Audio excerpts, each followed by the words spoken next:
Good morning to all my online dear students. The last class we have started a new topic standard hydrogen electrode जो कि हमारा reference electrode की तरह काम करता है, जिसे हम लोग एनोड हाफ सेल की तरह भी यूज करते हैं और कैथोड हाफ सेल की तरह भी यूज कर सकते हैं। और आईयूपीएसी ने इसका स्टैंडर्ड ऑक्सीडेशन पोटेंशियल और स्टैंडर्ड रिडक्शन पोटेंशियल दोनों को क्या मान लिया है, जीरो। और उसका वर्किंग डायग्राम भी देखा था और उसका रिप्रेजेंटेशन और कैसे न्यूमेरिकल आते हैं वो भी हमने देखा था। और एक न्यूमेरिकल मैंने आपको होमवर्क के फॉर्म में दिया था। तो अगर उसको हम लोग समराइज करें थोड़ा सा, जो हमने लास्ट क्लास में देखा था, स्टैंडर्ड हाइड्रोजन इलेक्ट्रोड या इसी को नॉर्मल हाइड्रोजन इलेक्ट्रोड भी बोलते थे। तो क्या खास बात थी इसकी बेटा, इसकी क्या क्या खास बात थी? सबसे पहली चीज तो ये है कि ये हमारा गैस आयन हाफ सेल कहलाता है। ये किस टाइप का होता है? गैस आयन हाफ सेल की तरह होता है। सबसे पहली चीज ये हमने देखा था, it is a type of gas ion half cell, पहली चीज। सेकंड पॉइंट ये था इसके अंदर कि इसके अंदर जो गैस यूज होता है वो कौन सा गैस होता है बेटा? H2 gas. और जो उसका आयन होता है वो कौन सा मिलता है हमें? H+। तो गैस H2 होगा और आयन कौन सा? H+। तो H2 का H+ में जाना क्या होता है? ऑक्सीडेशन। और H+ का H2 में जाना क्या हो जाएगा? रिडक्शन। ठीक है। इसके बाद तीसरी चीज जो हमने देखा था, it can act as both, act as both, दोनों तरीके से काम कर सकता है ये, anode half cell as well as cathode half cell. ठीक है, ये act as both, anode half cell भी बनता था और कैथोड हाफ सेल की तरह भी हमारे लिए काम करता था। नेक्स्ट चीज हमने जो समझा था, इसका जो होता है स्टैंडर्ड इलेक्ट्रोड पोटेंशियल, या इसको पहले ये बोलूं, ये हमारे लिए एक रेफरेंस इलेक्ट्रोड है। ये क्या है हमारे लिए? रेफरेंस इलेक्ट्रोड है। जो पॉइंट्स हमने पढ़े थे वो सब समराइज कर रहा हूं मैं। रेफरेंस इलेक्ट्रोड है। अगली चीज, ये दोनों तरीके से काम कर सकता है और इसका आईयूपीएसी ने स्टैंडर्ड H+/H2, मतलब क्या हो रहा है? रिडक्शन पोटेंशियल, या E0H2/H+, मतलब क्या? Oxidation potential. कितना माना है आईयूपीएसी ने? दोनों को जीरो माना है। ठीक है, रेफरेंस इलेक्ट्रोड की तरह काम करता है, दोनों सेल की तरह काम कर सकता है। ये सब इंफॉर्मेशन हमने इसके बारे में पढ़ा था। फिर हम लोगों ने बात किया था इसका बेटा कि standard hydrogen electrode as anode half cell, AHC की तरह जब काम करे तो क्या होगा, पहले ये देखा था हमने। तो अगर इसको एनोड हाफ सेल की तरह काम कराओगे तो एनोड हाफ सेल पे क्या होगा बेटा आपका? ऑक्सीडेशन। क्या होगा? ऑक्सीडेशन। और अगर ऑक्सीडेशन होगा तो इसका मतलब क्या होगा आपका? गैस किस में कन्वर्ट होगा बेटा आपका? आयन में। एनोड हाफ सेल की तरह काम कराओगे तो गैस किस में कन्वर्ट होगा? आयन में। और अगर गैस आयन में कन्वर्ट होगा तो रिएक्शन क्या होगी? H2 gas will be converted into 2H+ aqueous plus 2 electron.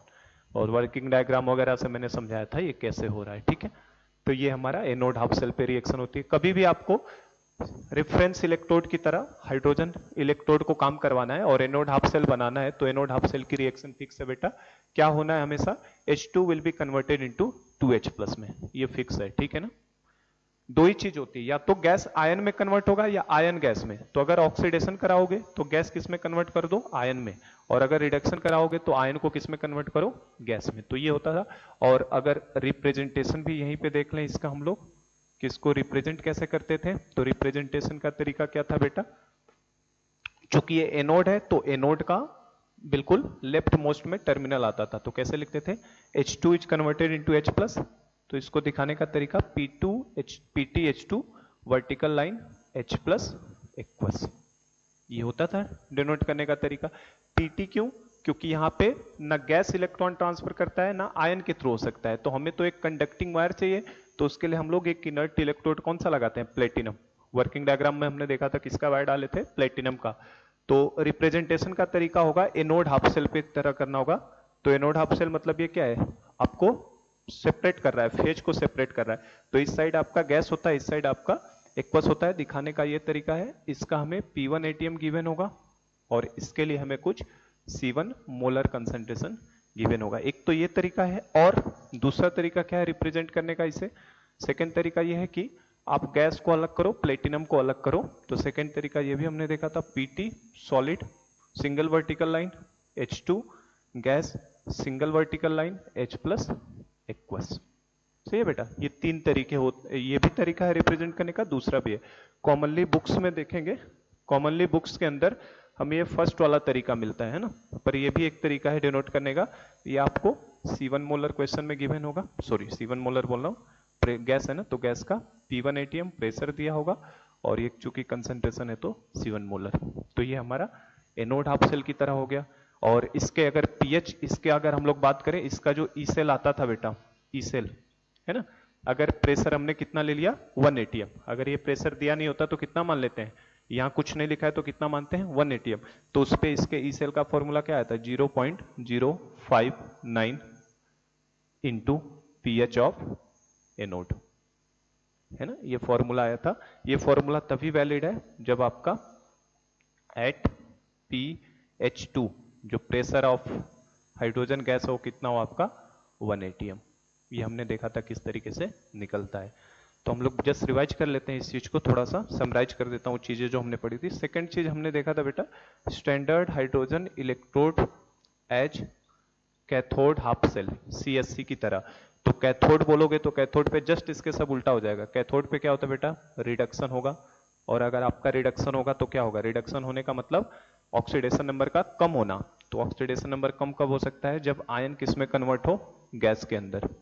चूंकि ये स्टैंडर्ड हाइड्रोजन इलेक्ट्रोड है इसलिए बेटा आपका H2H+ में जा रहा है। अगर ये क्लोरीन होता, मान लो क्लोरीन इलेक्ट्रोड होता, तो Cl2 गैस Cl- में, है ना, इस तरीके से आप देखते।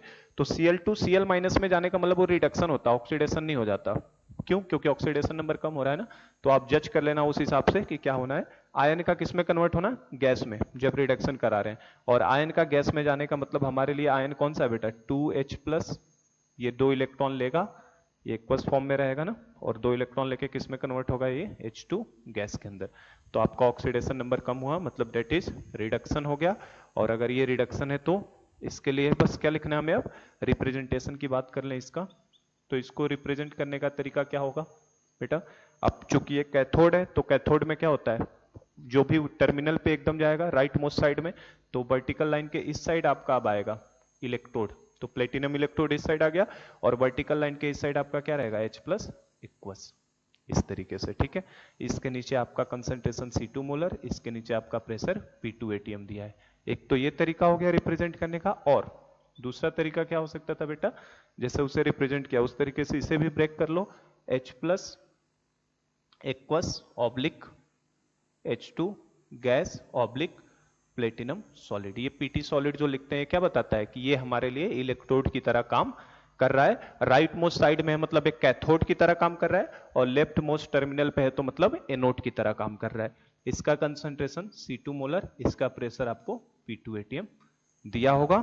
और इसके अगर ई सेल का फॉर्मूले की बात करो तो इसका ई सेल जब प्रेशर आपका 1 ATM हो जाए तो क्या हो जाएगा, ई सेल का फॉर्मूला बस इस साइन के आगे क्या लग जाता है माइनस, माइनस 0.059, और यहाँ पे पीएच आप एनोड का ना लेके किसका पीएच लेंगे बेटा, कैथोड का, ठीक है। और ये कब होगा वैलिड, जब आपका एट प्रेशर कितना हो जाए आपका 1 ATM। तो लास्ट क्लास में ये सब हमने देखा था, ऑलमोस्ट 8-9 मिनट मैंने ले लिए हैं रिवाइज कराने में, पर लास्ट क्लास में जो चीजें हमने देखी थी समरी उसका यही है। और डायग्राम तो सिंपल सा था, डायग्राम भी आपको दिमाग में रखना है। वर्किंग डायग्राम कैसा बनाया था हमने, इसके अंदर एक इन्वर्टेड शेप में लिया था हमने, है ना, इन्वर्टेड शेप में एक टेस्ट ट्यूब लिया था हमने इसके अंदर बेटा, और इसके अंदर किसको डाला था, प्लेटिनम की वायर को डाला था। और यहाँ पे प्लेटिनम ब्लैक लगा होता है जो क्या करता है, गुड एडजॉर्बर है, जो यहां से आप प्योर हाइड्रोजन गैस को पास कराते हो, प्योर H2 गैस, इसको ये क्या करता है अपने सरफेस पे एडजॉर्ब करता है, और ये एक्वस सॉल्यूशन होता है। किसका होता है एक्वस सॉल्यूशन, H+ का। एक्वस सॉल्यूशन किसका होगा, H+ आयन का होता है। और ये जो वायर है, ये वायर कौन सा हमारे लिए, पीटी वायर, प्लेटिनम की वायर होती थी। तो इस तरीके से इसका डायग्राम था, ठीक है। चलो तो आज हम लोग इसी से आगे बढ़ते हैं। एक न्यूमेरिकल, मैंने 2 न्यूमेरिकल करवाए थे, एक न्यूमेरिकल एज ए होमवर्क दिया था, तो उसको हम लोग सॉल्व करते हैं। हाफ सेल के फॉर्म में दोनों करवा दिया, 2 क्वेश्चंस मैंने कराए थे, एक एनोड हाफ सेल की तरह और एक कैथोड हाफ सेल की तरह। और उसके बाद एक होमवर्क के फॉर्म में दिया था जिसमें मैंने कंप्लीट सेल बनाया था। तो चलो उससे भी हम लोग देख लेते हैं कि कंप्लीट हाफ सेल वाला जो न्यूमेरिकल था उसे कैसे सॉल्व करना है। और फिर हम लोग आगे बढ़ेंगे, आज इलेक्ट्रोड पोटेंशियल निकालने का तरीका सीखेंगे कि आखिर ये स्टैंडर्ड इलेक्ट्रोड पोटेंशियल कैसे कैलकुलेट होता है। तो न्यूमेरिकल जो दिया था लास्ट क्लास में उसे सॉल्व करते हैं हम लोग। आपका क्वेश्चन क्या था बेटा? Calculate E cell. क्वेश्चन में ईएमएफ भी लिखा हो तो वो ई सेल ही होता है ना, उससे कंफ्यूज मत हुई। इलेक्ट्रोमोटिव फोर्स, ईएमएफ जो होता है सेल इलेक्ट्रोमोटिव फोर्स, तो ई सेल ही होता है, एक ही चीज है। Calculate E cell of following cell, of following cell. और आपको कभी है ना इलेक्ट्रोड पोटेंशियल सिर्फ लिखा हो, इलेक्ट्रोड पोटेंशियल, ना रिडक्शन वर्ड डाला हो ना ऑक्सीडेशन डाला हो, तो हमेशा बेटा रिडक्शन पोटेंशियल की वो वैल्यू होती है, ध्यान रखिएगा। जो भी आपको ई दिया होता है, ई नॉट कभी क्वेश्चन में अगर मेंशन नहीं किया है या ऑक्सीडेशन पोटेंशियल है कि रिडक्शन पोटेंशियल है, तो that potential will be always reduction potential, ध्यान रखिएगा। वो हमेशा रिडक्शन की ही डेटा रहता है। अगर नहीं लिखा है तो, लिखा है तो ठीक है। E cell of following cell, cell क्या था हमारे पास? Zn सॉलिड, ZnSO4 एक्वस, ठीक है बेटा। और इसका कंसंट्रेशन मैंने आपको दिया था 2 मोलर, कंसंट्रेशन था 2 मोलर और अल्फा था इसका 50%, ठीक है। डबल वर्टिकल लाइन, इस साइड आपका दिया था मैंने आपको एसिटिक एसिड CH3COOH, और एसिटिक एसिड है, चूंकि वीक एसिड है तो इसका Ka भी गिवन है 10⁻⁵, अप्रोक्सीमेट होता है 1.8 इंटू 10⁻⁵, पर इतना ले लेता हूं मैं। और इसका आपको कंसंट्रेशन भी दिया है 0.1 मोलर, ठीक है। और ये एक्वस फॉर्म में ही रहेगा अपना। फिर सिंगल वर्टिकल लाइन, इस साइड दिया आपको H2 गैस, और इसका प्रेशर मैंने दिया था 10 atm। फिर सिंगल वर्टिकल लाइन, इधर आपका PT सॉलिड था। और इस क्वेश्चन में एक और गिवन डेटा हमारे लिए होगा। क्या गिवन होगा? शायद मैंने लास्ट क्लास में दिया नहीं था। गिवन था हमारे पास, गिवन क्या रहेगा? ई नॉट ऑफ Zn+2/Zn। जिंक का रिडक्शन पोटेंशियल की वैल्यू हमें गिवन है, और वो गिवन है -0.76 वोल्ट। जो हम लोग अभी तक यूज करते आ रहे हैं वही दिया है, दिख नहीं रहा होगा, -0.76 वोल्ट। रिडक्शन पोटेंशियल की वैल्यू कितनी दी है? -0.76 वोल्ट, ठीक है। तो ये आपका गिवन है, तो इसे सॉल्व करना है। कैसे करेंगे? तो देखो, डबल वर्टिकल लाइन किसको बताता है? सॉल्ट ब्रिज को। तो सॉल्ट ब्रिज के इस साइड जो सेल होता है बेटा, ये कौन सा होता है हमारे लिए? Anode half cell. पहले तो ये पहचानो सेल को, 5 तरीके के मैंने बताए हैं। अभी हम लोग दूसरा गैस आयन देखें, बाकी 3 हम लोग आगे चल के डिस्कस करेंगे। तो ये आपका एनोड हाफ सेल है। और सॉल्ट ब्रिज के जो इस साइड दिखाई देता है, ये आपका कौन सा होता है बेटा? Cathode half cell. तो पहले हमने सेल पहचान लिए, है ना। काफी इलेक्ट्रोकेमिस्ट्री के सिंपल क्वेश्चन होते हैं, नस्ट इक्वेशन से ही सब क्वेश्चन सॉल्व होते हैं। पहले हमने सेल देख लिया, ये एनोड हाफ सेल है और दूसरा वाला कैथोड हाफ सेल। ये कौन सा हाफ सेल है बेटा? मेटल मेटल आयन, मेटल है और उसी का आयन है, तो this is metal metal ion half cell. इसकी कोई खास जरूरत नहीं है, लेकिन हम लोग अपने अंडरस्टैंडिंग के लिए कि हम लोग अच्छे से समझ सके, तो ये हमारा metal metal ion half cell है। कैथोड हाफ सेल को पहचानो जरा, क्या है? मेटल मेटल आयन है? नहीं। ये कौन सा हाफ सेल हुआ बेटा? गैस आ रहा है, हाइड्रोजन गैस, और H+ का सोर्स तो कुछ भी हो सकता है, जैसे एसिटिक एसिड, यहाँ पे H+ का सोर्स है। इट में भी HCl भी हो सकता था, हाइड्रोक्लोरिक एसिड। कल की क्लास में मैंने कराया था, उसमें H2SO4 दिया था, तो H2SO4 कोई भी सोर्स हो सकता है, बस हमें H+ मिलना चाहिए। तो ये H+ H2, इसका मतलब है कौन सा सेल है हमारे लिए? गैस आयन हाफ सेल है। तो हमने पहचान लिया पहले हाफ सेल को। अब बस बेटा, जब हाफ सेल को पहचान लिए तो क्वेश्चन करने का तरीका क्या है? जो स्टेप मैंने सिखाए हैं बस उनको फॉलो करो। सबसे पहले आप एनोड हाफ सेल रिएक्शन लिखोगे, सबसे पहला स्टेप यही करते हैं। और एनोड हाफ सेल रिएक्शन पे क्या लिखोगे बेटा? ऑक्सीडेशन। एनोड हाफ सेल पे हमेशा क्या होता है? ऑक्सीडेशन। तो एनोड हाफ सेल रिएक्शन क्या होगा? Zn कन्वर्ट होगा किसके अंदर? Zn+2 में। हमें तो उस मेटल और उसके आयन से मतलब है, तो Zn solid will be converted into Zn+2 aqueous plus 2 electron. ये हो गया। और इसका हमें ई नॉट की भी वैल्यू तुरंत लिख लेते हैं, लगे हाथों। ई नॉट ये क्या है? ऑक्सीडेशन पोटेंशियल की रिडक्शन पोटेंशियल। Zn से Zn+2 मतलब ऑक्सीडेशन पोटेंशियल, तो उसे मैं Zn/Zn+2 लिख रहा हूं। आप ई नॉट OP भी लिख सकते हो। तो ये आपका कितना हो जाएगा? तो बेटा मैंने दिया क्या है? Zn+2 से Zn, मतलब मैंने रिडक्शन पोटेंशियल की वैल्यू दी है, और ऑक्सीडेशन पोटेंशियल चाहिए तो क्या करना है?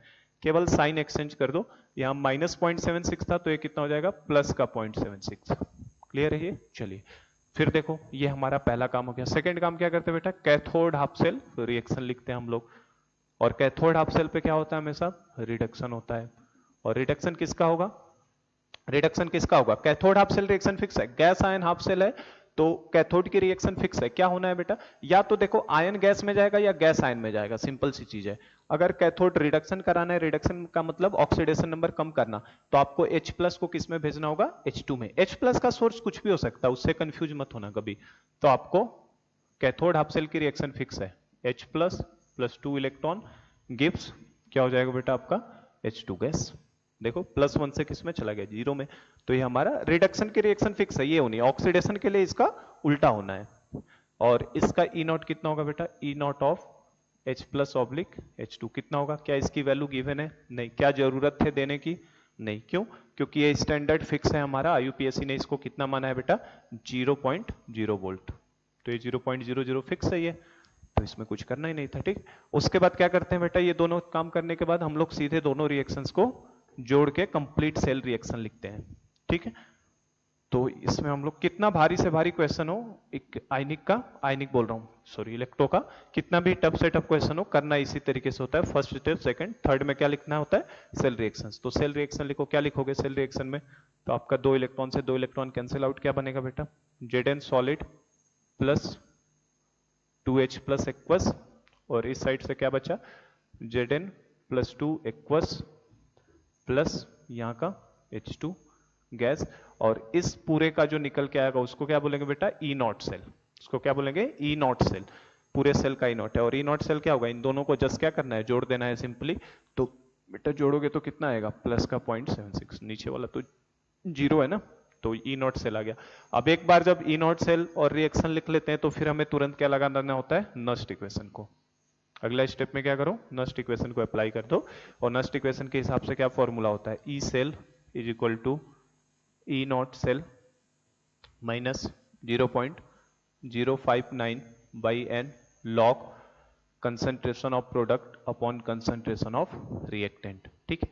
तो बस इसको अप्लाई कर देते हैं हम लोग। ई नॉट सेल की जगह पे कितना रखोगे, 0.76 माइनस, इसको न्यूमेरिकली इजी करने के लिए हम लोग 0.06 ले लेते हैं। एन की वैल्यू, कितने इलेक्ट्रॉन का एक्सचेंज हो रहा है, 2 इलेक्ट्रॉन कैंसिल आउट हुए हैं, तो एन की value 2 log concentration of product. Product में देखो Zn प्लस 2 एक्वस है, H2 क्या है बेटा, गैस। तो गैस के केस में तो ये एक्टिविटी होता है बेसिकली, है ना, एक्टिविटी। गैस के केस में पार्शियल प्रेशर हो जाता है, और सॉल्यूशन के केस में कंसंट्रेशन हो जाता है। तो हम लोग क्या लिखेंगे, कंसंट्रेशन ऑफ Zn प्लस 2, ठीक है, इनटू इसका क्या लिखना पड़ेगा हमको, पार्शियल प्रेशर। गैस के लिए क्या लेते हैं, पार्शियल प्रेशर, तो PH2 ले लेंगे, ध्यान रखना ना, गैस का पार्शियल प्रेशर और सॉल्यूशन का कंसंट्रेशन डिवाइडेड बाय इधर रिएक्टेंट में क्या सॉलिड आएगा, सॉलिड से हमें कोई मतलब नहीं है, H प्लस एक्वस आएगा यहाँ पे, और H प्लस एक्वस आएगा, और उसके पावर कितना जाएगा, 2, क्योंकि कोएफिशिएंट कितना है, 2, जो कोएफिशिएंट होता है वो पावर में जाता है। तो हमें इन सब की वैल्यूज मिल जाए तो हमारा ई सेल कैलकुलेट हो जाएगा क्वेश्चन में, ठीक है। तो बस इन सब की वैल्यूज को हमें पता करना है। अब देखो जरा सा क्वेश्चन में देखो, Zn प्लस 2 की वैल्यू कितनी होगी, तो Zn प्लस 2 का कंसंट्रेशन किससे लिया जाएगा, ZnSO4 की वजह से। तो बेटा ZnSO4, Zn प्लस 2 और SO4 माइनस में टूटेगा, तो ZnSO4 2 मोलर है, तो Zn प्लस 2 का कंसंट्रेशन कितना, 2 मोलर होना चाहिए था, लेकिन यहां पे नहीं होगा। क्यों, क्योंकि अल्फा कितना दिया है, 50%। अगर वो 100% ये डिसोसिएट होता है Zn प्लस 2 और SO4 माइनस में, तब कितना रहता, 2 मोलर। लेकिन डिसोसिएशन कितना दिया अल्फा, डिग्री ऑफ डिसोसिएशन है कितना, 50%। मतलब 2 मोलर का केवल 50% डिसोसिएट होगा, तो 2 मोलर का 50% कितना होता है, 1 मोलर। समझे क्या इस बात को, यहां से डायरेक्ट हमें क्या पता चल रहा है, कंसंट्रेशन ऑफ Zn प्लस 2 अगर हमसे पूछे तो बेटा कितना हो जाएगा, 2 का 50%। सही है, क्यों 2 का 50%, क्योंकि अल्फा 50 दिया। अल्फा अगर दिया नहीं रहता, ये नहीं दिया होता, तो Zn प्लस 2 2 मोलर होता, लेकिन अल्फा 50 दिया है, तो जितना कंसंट्रेशन उसका 50%, मतलब ये कितना आ जाएगा बेटा, 1 आ जाएगा आपका। तो Zn प्लस 2 का कंसंट्रेशन ये कितना मिल गया हमें, 1 मोलर। कितना मिल गया हमें, 1 मोलर। प्रेशर ऑफ H2 की बात करो तो H2 गैस का प्रेशर क्वेश्चन में ऑलरेडी गिवन है, कितना, 10 atm। तो इसकी जगह पे जस्ट रख दो कितना, 10 atm। Concentration of H plus, ये कैसे मिलेगा, तो कंसंट्रेशन ऑफ H प्लस का सोर्स क्या है, एसिटिक एसिड। तो ये एसिटिक एसिड हमें कंसंट्रेशन ऑफ H प्लस देने वाला है। तो ये एसिटिक एसिड से अब देखो आयनिक का रोल आ जाएगा। अब यहाँ से आयनिक वाला चैप्टर फिर से शुरू हो गया। वीक एसिड है, और वीक एसिड का K दिया है, C दिया है, तो H प्लस कैसे निकालते हैं उसका, K बाई C का रेशियो लेते हैं, याद है, और 25 इंटू 10⁻⁴ से छोटा है कि बड़ा। तो हमें H प्लस निकालने के लिए मैं साइड में कैलकुलेशन ले लेता हूं यहाँ पे, फॉर H प्लस ये जो H प्लस का कंसंट्रेशन है वो किससे निकाला जाएगा बेटा? आपका एसिटिक एसिड CH3COOH से। अगर ये HCl होता HCl तो K की वैल्यू नहीं दिया होता, जो कंसंट्रेशन होता वही H प्लस बन जाता HCl के केस में, स्ट्रॉन्ग एसिड के। चूंकि वीक एसिड है तो वीक एसिड के केस में आपको K भी दिया है, K कितना 10⁻⁵ और C कितना दिया है 0.1। तो आप सबसे पहले क्या करोगे बेटा? क्या तरीका बताया मैंने? K/C का रेशियो कैलकुलेट करो। K/C कितना आएगा? 10⁻⁵ अपॉन 0.1, दैट विल बी 10⁻⁶ नहीं 10⁻⁴, 10⁻⁴, which is less than 25 into 10⁻⁴। तो अगर छोटा हो जाता है तो उसका क्या है डायरेक्ट, फिर अगर छोटा आ जाता है तो आपको क्वाड्रेटिक सॉल्व करने की जरूरत नहीं पड़ती है ना, डायरेक्ट अल्फा नेग्लेक्ट कर लेते हैं, और अल्फा अगर नेग्लेक्ट कर दोगे तो concentration of H plus is equal to क्या हो जाएगा? अंडर रूट में K इंटू C, और K की वैल्यू 10⁻⁵, C की वैल्यू 0.1, मतलब 10⁻⁵ इंटू 0.1 कितना हो जाएगा? 10⁻⁶, और 10⁻⁶ का स्क्वायर रूट कितना था बेटा? 10⁻3। ठीक है, तो यहां से H प्लस निकल गया। अब सारे वैल्यूज तो मिल ही चुके हैं, बस इनकी जगह पे उठा के डाल दो। इसकी वैल्यू कितनी आ गई? 10⁻3 यहां डालो और सॉल्व कर लो, आंसर आ जाएगा। तो ये हो गया 0.76 माइनस, ये देखो कितना हो जाएगा 0.03 इंटू लॉग ऑफ, देखो बेटा ये कितना 1 इंटू प्रेशर कितना 10 डिवाइडेड बाई 10⁻³ का स्क्वायर। तो देखो ये कितना हो जाएगा 10⁻⁶, और ऊपर जाएगा तो कितना कर देगा +6, तो 10⁻�6 ऊपर जाके 10⁻7 हो जाएगा, और log 10⁻7 कितना आ जाएगा 7। तो 7 आने का मतलब है कितना हो गया 0.76 माइनस 0.03 इंटू 7, तो 0.76 माइनस 0.21, तो ये कितना हो जाएगा? 6 में से 1 जाएगा कितना 5, और 7 में से 2 जाएगा तो भी कितना 5, तो आपका 0.55 वोल्ट हो जाएगा आंसर इस क्वेश्चन का। ठीक है, तो बस क्वेश्चन कितना भी टफ बनाए है ना, कोई भी सेल कितना भी मुश्किल बना दे, सेल में करना यही काम रहेगा। एक बार एनोड हाफ सेल रिएक्शन लिखो, एक बार कैथोड हाफ सेल रिएक्शन, दोनों को जोड़ के सेल रिएक्शन, और उसके बाद नष्ट क्वेश्चन। इन 4 स्टेप्स को आप सिस्टमेटिक अप्रोच से फॉलो करेंगे तो आप किसी भी क्वेश्चन का ई सेल हमेशा कैलकुलेट कर सकते हैं। हाँ ये जरूर है, ये वाला सेल आपका बदलेगा, जैसे अभी मेटल आयन था, इधर गैस आयन, आगे चल के मैं और पढ़ाऊंगा तो आपका ऑक्सीडेशन रिडक्शन हाफ सेल भी हो सकता है। ठीक है, metal insoluble salt anion half cell भी हो सकता है। तो ये सेल आपका बदलेगा, अप्रोच यही करना रहेगा। ठीक है, कुछ करना है? ठीक है, तो फिर हम लोग अब इसी से आगे बढ़ते हैं। ये हमारा न्यूमेरिकल था।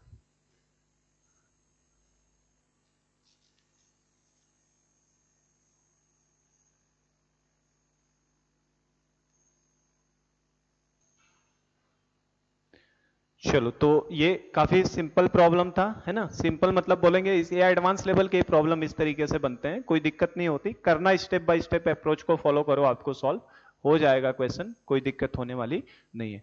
तो अब हम लोग यहीं से आगे बढ़ते हैं। अब हम लोग देखेंगे इलेक्ट्रोकेमिकल सीरीज। तो बेटा इलेक्ट्रोकेमिकल सीरीज पे डायरेक्ट आने से पहले इलेक्ट्रोकेमिकल सीरीज कैसे बनी है उसको हम लोग देखते हैं। इलेक्ट्रोकेमिकल सीरीज बेसिकली आप देखोगे तो स्टैंडर्ड रिडक्शन पोटेंशियल का इंक्रीजिंग ऑर्डर में एक सीरीज अरेंज किया गया है। जैसे ये मैं आपको मेटल का मैंने दिया है ना, जिंक का कितना दिया है बेटा माइनस का 0.76। तो ये वैल्यू कैसे हमें पता चली?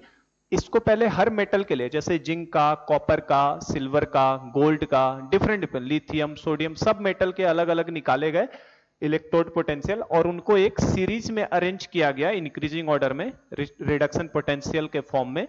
तो उसी को हम लोग इलेक्ट्रोकेमिकल सीरीज बोलते हैं। तो पहले हम लोग उस पर डायरेक्ट जाने से पहले ये निकाले कैसे गए उनको देखते हैं।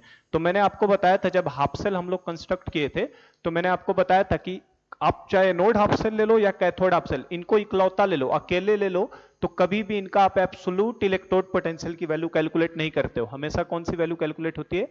रिलेटिव। एब्सोल्यूट नहीं हो सकता, क्यों? क्योंकि कुछ समय के बाद उसमें क्या आ जाता था बेटा? इक्विलिब्रियम आ जाता था, और इक्विलिब्रियम आ गया तो इसका मतलब अब मूवमेंट ऑफ आयन होने ही नहीं वाला, और मूवमेंट ऑफ इलेक्ट्रॉन नहीं होगा तो आप पोटेंशियल कैसे कैलकुलेट करोगे?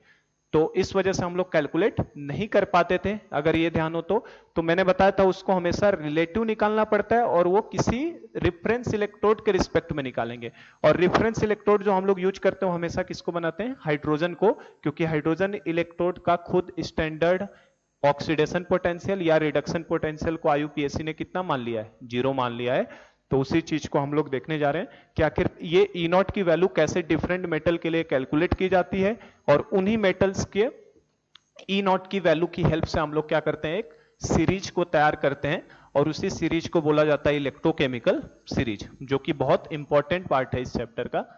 तो पहले हम लोग कैसे निकाला जाएगा उसको देखते हैं कि किस तरीके से डिटरमाइन करना है इलेक्ट्रोड पोटेंशियल को। ठीक है, चलो तो नेक्स्ट हेडिंग हमारा यही रहेगा, इलेक्ट्रोकेमिकल सीरीज। कल की क्लास में हम लोग आएंगे, आज मैं निकालने का तरीका सिखाता हूं। कल इलेक्ट्रोकेमिकल सीरीज क्या होती है और उसका एप्लीकेशन क्या है वो सब देखेंगे, जो कि काफी इंपॉर्टेंट पार्ट है इस चैप्टर के लिए। तो हम लोग नेक्स्ट देखने जा रहे हैं determination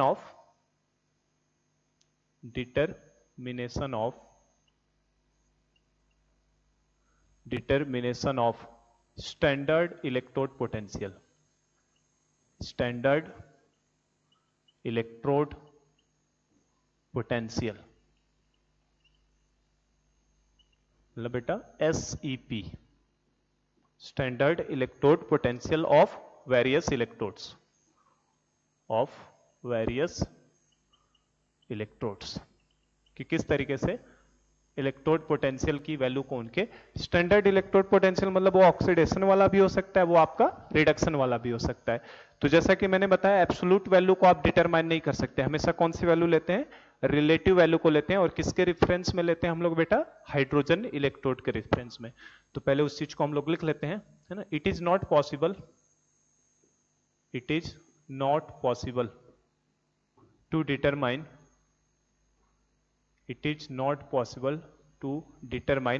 absolute value of electrode potential, absolute value of standard electrode potential SEP, है ना। It is not possible to determine absolute value of standard electrode potential because, ऐसा क्यों, क्योंकि मैंने बताया था इक्विलिब्रियम आ जाता है, because in the condition of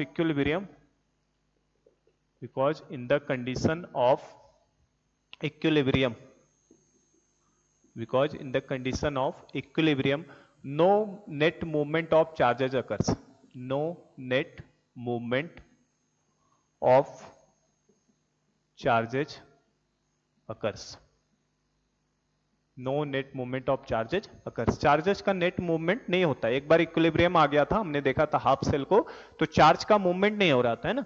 तो इस वजह से आप एब्सोल्यूट वैल्यू कभी भी कैलकुलेट नहीं कर सकते। So we can calculate only,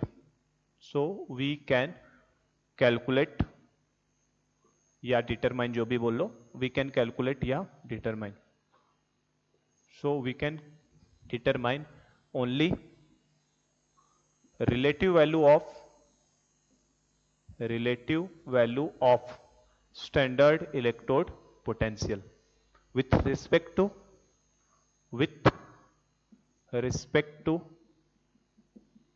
a reference electrode,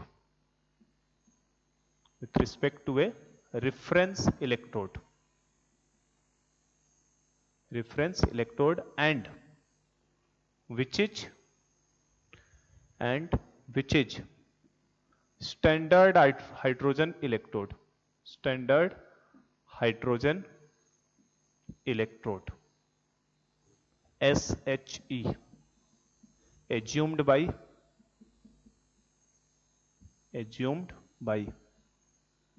IUPAC।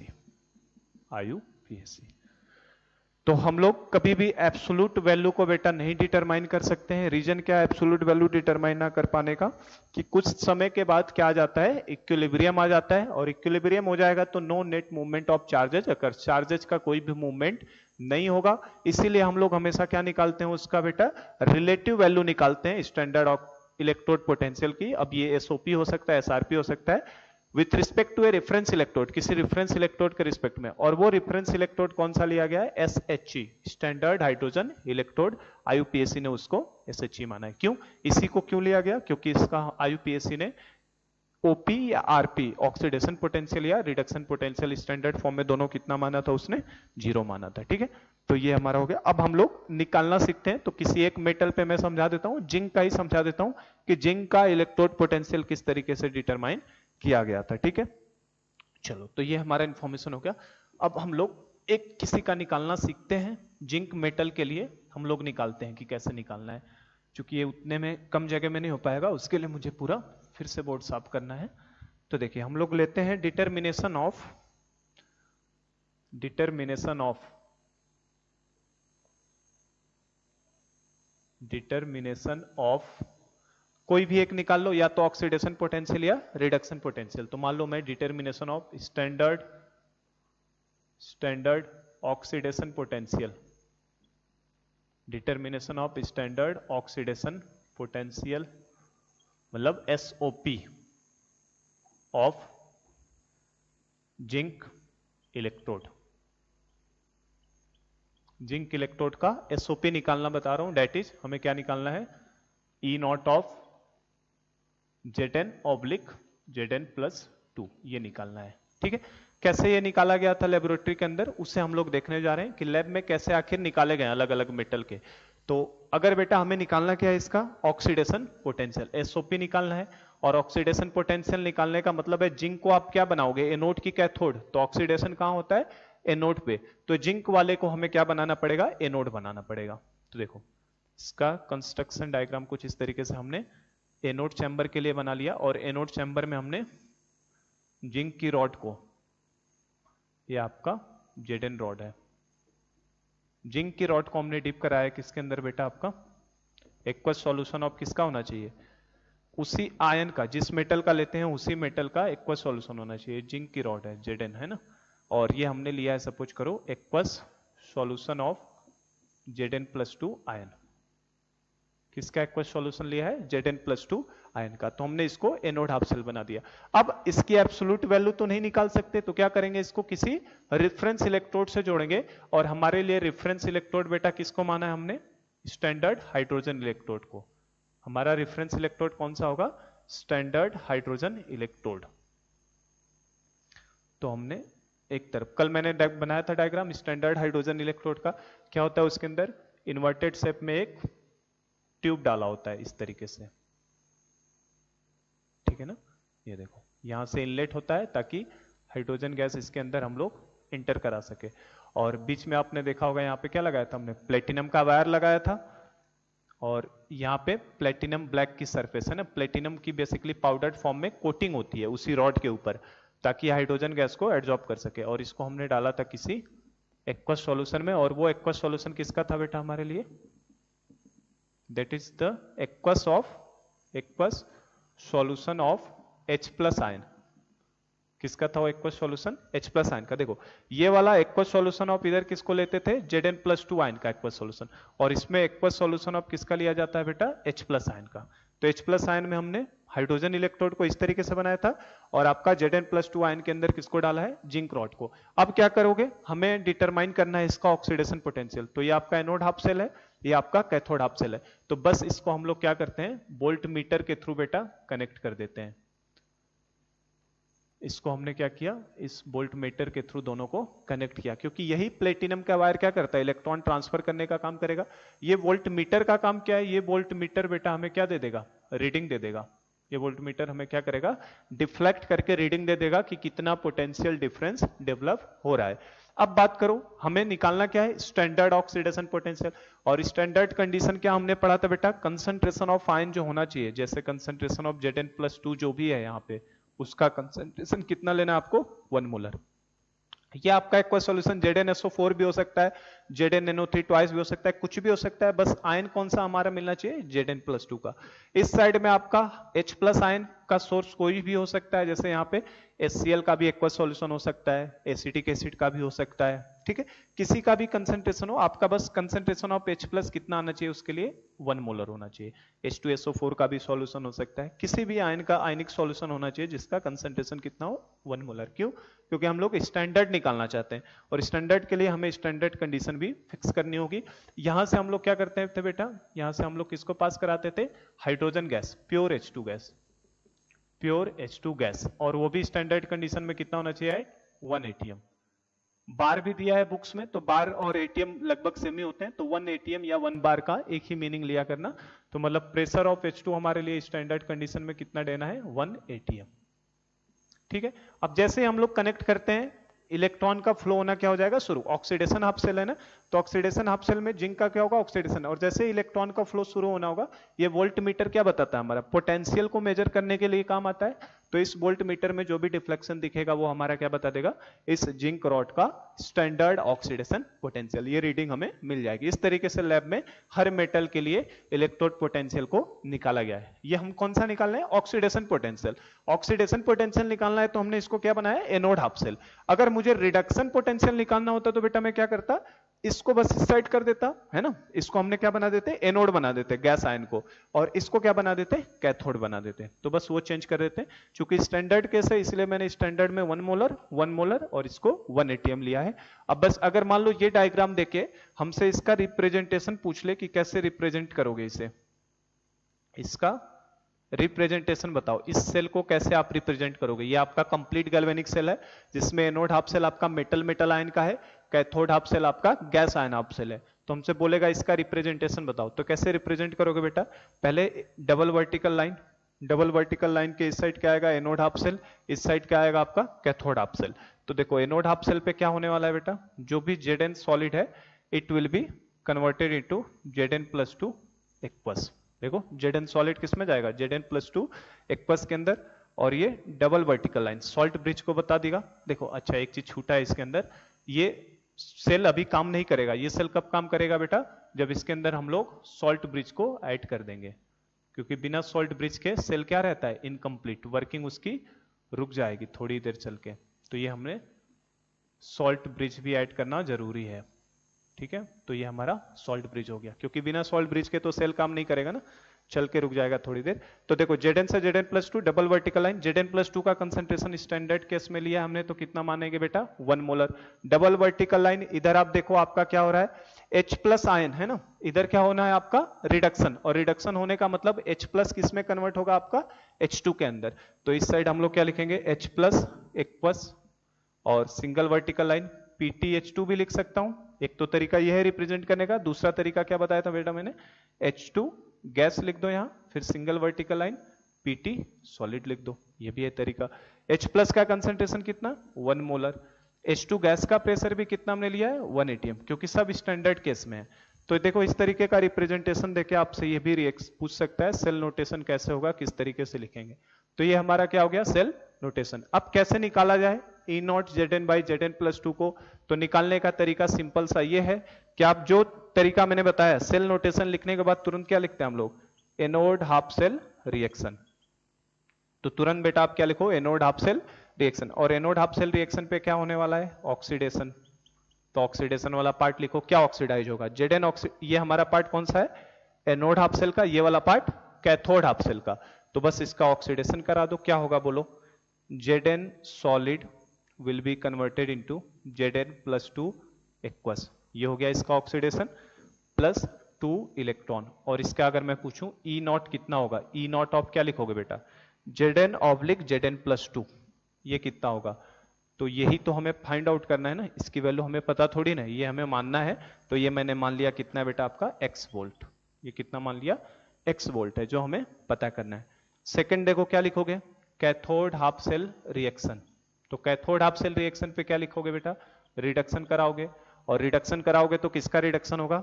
देखो ये सेल रिएक्शंस तो यहीं से देख के पता चलता है। देखो सॉल्ट ब्रिज के इस साइड Zn किस में जाने वाला है, Zn+2 में, यहाँ H+ किस में जाने वाला है, H2 में। यहीं से देख के आइडिया लग जाता है। अगर H2 इधर होता है, H+ इधर होता, तो H2 किस में जाता है, H+ में। Zn+2 इधर, Zn इधर, तो Zn+2 Zn में। तो सेल रिएक्शन देख के ही पता चल जाता है कि कैसे लिखना है हमें। कैथोड हाफ सेल में क्या लिखोगे, आपका H+ एक्वस जो है, H+ एक्वस, ये 2 इलेक्ट्रॉन गेन करेगा और किस में कन्वर्ट होगा आपका, जाके H2 गैस में, ठीक है। और इसका अगर E0 कोई पूछे, E0 ऑफ क्या, H+ is converted into H2, H+/H2, तो ये कितना होगा बेटा, 0 होगा। क्यों, क्योंकि IUPAC ने इसे एज्यूम कर लिया है। और थर्ड स्टेप क्या है, तुरंत इन दोनों रिएक्शंस को जोड़ के आप कंप्लीट सेल रिएक्शन लिख लिया करो। तो यहाँ अगर सेल रिएक्शन की बात करें तो सेल रिएक्शन क्या हो जाएगा बोलो, 2 इलेक्ट्रॉन से 2 इलेक्ट्रॉन कैंसिल आउट, क्या बन जाएगा, Zn solid plus 2H+ aqueous gives, क्या बन जाएगा आपका, Zn+2 aqueous plus H2 gas, ये बन जाएगा। और इसका अगर मुझसे पूछा जाए ई सेल कितना होगा, तो इसका ई सेल किसके बराबर होगा बेटा, ये 0 है और ये x है, तो इसका मतलब इसका ई सेल बोल रहा हूं, ई नॉट सेल कितना हो जाएगा आपका x वोल्ट के इक्वल। अब बस इसके ऊपर क्या लगा देना है, नस्ट इक्वेशन को अप्लाई कर दो, आपका प्रॉब्लम सॉल्व हो जाता है 4 स्टेप में। नस्ट इक्वेशन अगर अप्लाई करें, क्या है नस्ट इक्वेशन अपने पास, E cell is equal to किसके बराबर, E naught of cell minus 0.059 by n log concentration of product upon concentration of reactant. तो बस इनमें वैल्यूज को डाल दो, तो ये E cell is equal to E not cell, E not cell की वैल्यू कितनी है हमारे लिए x वोल्ट, तो ई नॉट सेल की जगह पे कितना रख दिया x माइनस 0.059 बाई n की जगह पे कितना रखोगे, n की वैल्यू कितनी होगी, 2 इलेक्ट्रॉन का ट्रांसफर हो रहा है तो n की जगह पे कितना रख दो 2, log concentration of product, product में क्या क्या है बेटा, H2 गैस है और Zn+2 है, ठीक है प्रोडक्ट हो गया, और रिएक्टेंट साइड में Zn से कोई मतलब नहीं है, H+ से मतलब है, तो प्रोडक्ट साइड में क्या लिखेंगे, concentration of Zn+2 into gas के लिए तो पार्शियल प्रेशर pH2, पिछले प्रॉब्लम में अभी किया हमने, और रिएक्टेंट साइड में क्या आएगा आपका H+ के पावर कितना 2।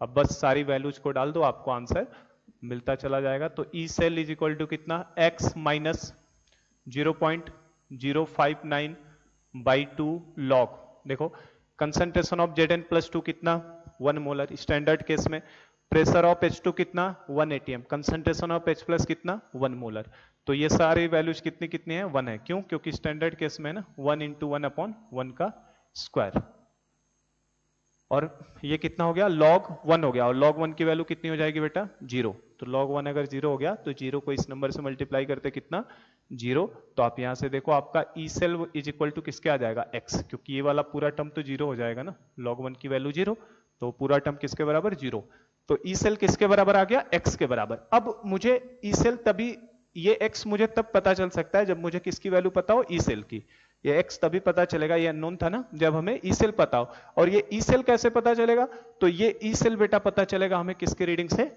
इस वोल्ट मीटर की रीडिंग से, जो वोल्ट मीटर हमने अटैच किया है, तो इस ई सेल का जो रीडिंग होगा, ये कौन रीडिंग देगा, वोल्ट मीटर रीडिंग, ये हमें जितना भी डिफ्लेक्शन दिखाएगा वोल्ट मीटर में, जो रीडिंग दिखाएगा, उससे हमें इस ई सेल की वैल्यू पता चलेगी, और वही ई सेल किसके बराबर होगा आपका x के बराबर।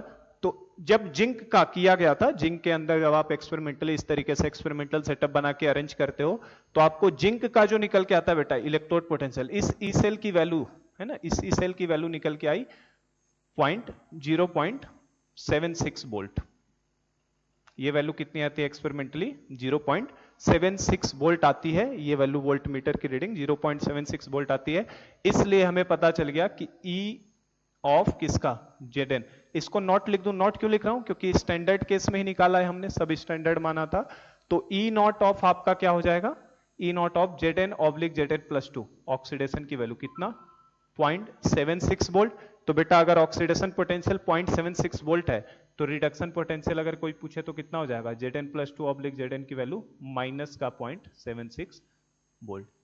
तो इस तरीके से for each and every electrolyte हम लोग इस तरीके का कंस्ट्रक्ट करते हैं सेल, या तो आप उसको एनोड बनाते हो या तो कैथोड बनाते हो। आप एनोड अगर बनाओगे उसे तो आपका ऑक्सीडेशन पोटेंशियल निकलेगा, और अगर आप इसे कैथोड बनाते इस साइड रखते तो आपका रिडक्शन पोटेंशियल निकला। तो इस तरीके से लैब के अंदर हर मेटल को एनोड या कैथोड जो भी आपको बनाने की इच्छा करे वो बना के हर मेटल का निकाला गया, क्या निकाला गया, रिडक्शन पोटेंशियल। जनरली वो लोग क्या निकाले, जो इलेक्ट्रोकेमिकल सीरीज बनी है वो रिडक्शन पोटेंशियल पे बनी है, हर मेटल का रिडक्शन पोटेंशियल कैलकुलेट किया गया और उनको कैलकुलेट करके एक सीरीज तैयार की गई जिसे हम लोग बोलते हैं इलेक्ट्रोकेमिकल सीरीज। तो इलेक्ट्रोकेमिकल सीरीज क्या है, किस तरीके कैसे बना है, ये तो आइडिया दे दिया मैंने। हर मेटल के लिए, जैसे जिंक के लिए हमने काम किया, इसी तरीके से कॉपर के लिए, सिल्वर के लिए, सबके लिए आप काम करके कैलकुलेट करोगे इसी तरीके से वैल्यूज को, और एक सीरीज के फॉर्म में तैयार करते हैं, increasing order of reduction potential के फॉर्म में। तो वो जो सीरीज होती है उसी को हम लोग बोलते हैं इलेक्ट्रोकेमिकल सीरीज। तो कल की क्लास में हम देखेंगे इलेक्ट्रोकेमिकल सीरीज क्या होती है और किस तरीके से उनको एलिमेंट्स जो अरेंज किए गए हैं उनका क्या एप्लीकेशन है, कैसे क्वेश्चंस में हम लोग यूज करते हैं। ठीक है, तो आज का लेक्चर हम लोग यहीं स्टॉप करते हैं। Thank you.